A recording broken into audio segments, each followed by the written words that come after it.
Hello, today I'll be discussing how disability is viewed in East Asian contexts, focusing on Chinese communities in Hong Kong, mainland China, Taiwan, and abroad.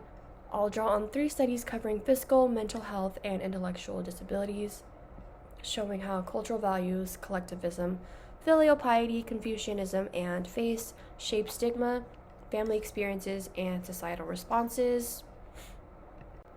So I also included audio descriptions of the images used in this presentation.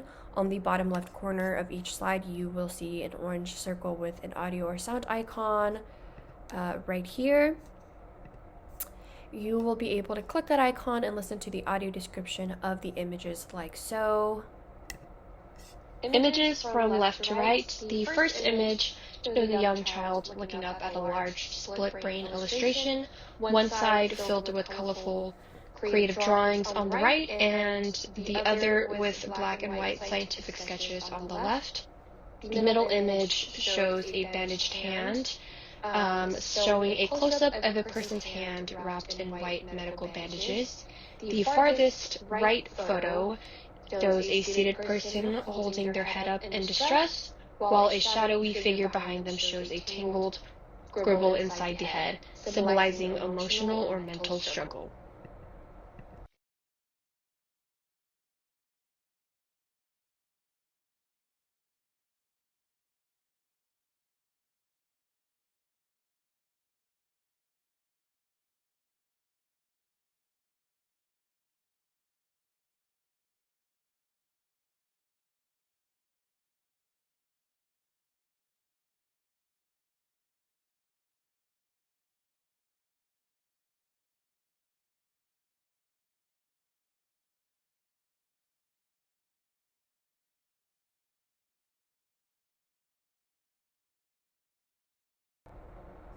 This is the first source I will be referencing for the first disability.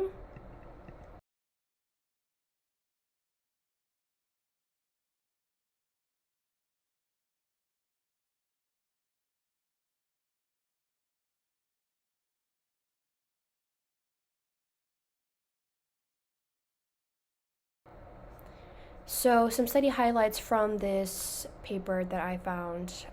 So this was a qualitative interview study with in-depth interviews with Chinese parents in Taipei and Sydney who were raising children with developmental and intellectual disabilities. Parents discussed caregiving challenges, cultural expectations, stigma, and gaps in services. Using thematic analysis, the researchers identified key patterns in cultural beliefs, caregiving values, support needs, and family stress. And here are a few of the intellectual disabilities that were spoken about in the paper, from intellectual disability, autism spectrum disorder, developmental delay, Down syndrome to ADHD.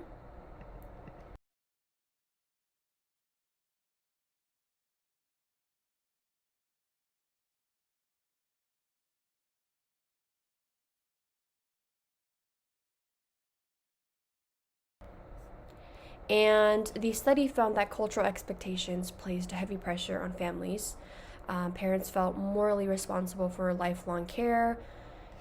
Disability was linked to shame, leading some families to avoid services to save face.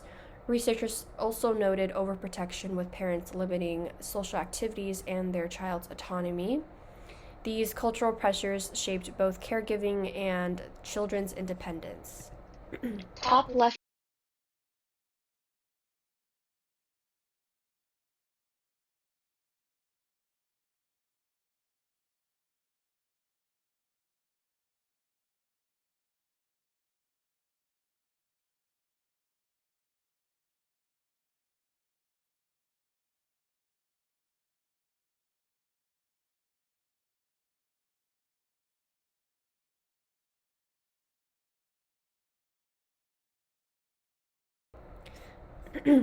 Here is the second source I referenced as well.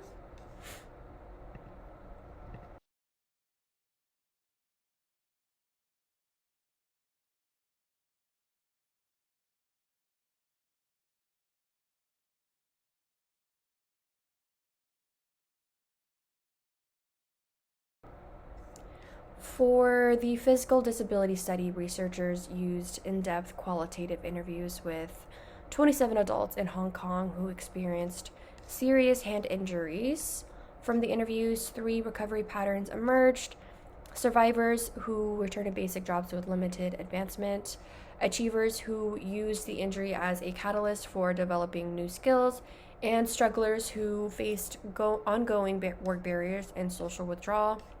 Overall, the study showed that cultural beliefs played a major role in how participants made sense of their injuries and how society valued them afterward. Some physical disabilities that were discussed are listed here.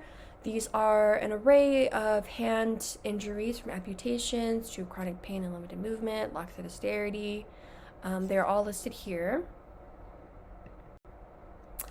The study found that collectivism and losing face made visible injuries feel damaging to family reputation.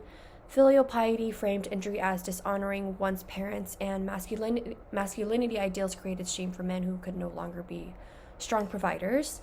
Participants also faced work discrimination, including lower pay and hiring barriers. The beliefs shaped how people interpreted these injuries and how others judged them.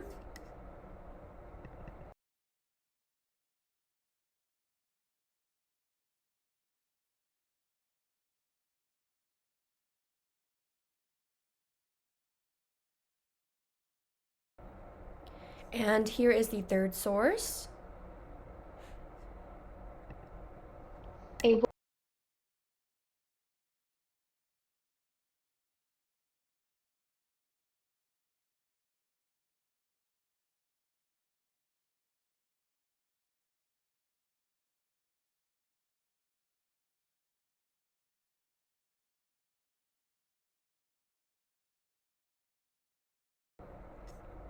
So, the researchers surveyed over 11,000 adults in Tianjin, China, with a subsample of 1,175 completing detailed questionnaires on mental health stigma, casual beliefs, social distance, and mental health knowledge.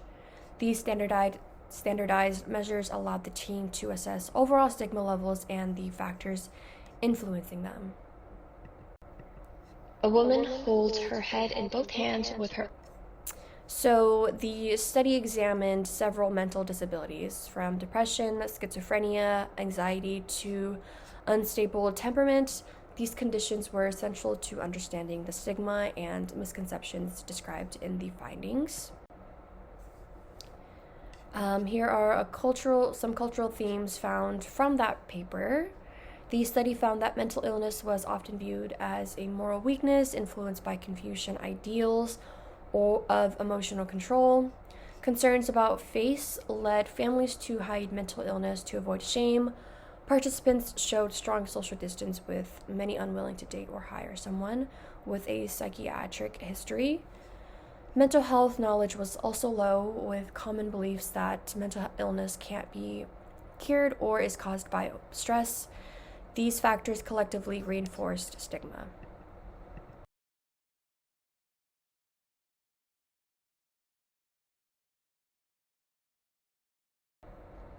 So, here are some final takeaways. In all 3 studies, we see that culture deeply shapes how disability is understood, adding moral meaning, social expectations, and stigma. Family plays a major role, influencing caregiving, decisions, and reputation. We also learned that better knowledge and supportive policies reduce stigma, helping individuals and families function more confidently. Overall, disability is not just a medical issue, it's a cultural one. And understanding East Asian cultural values is essential for providing fair and effective support.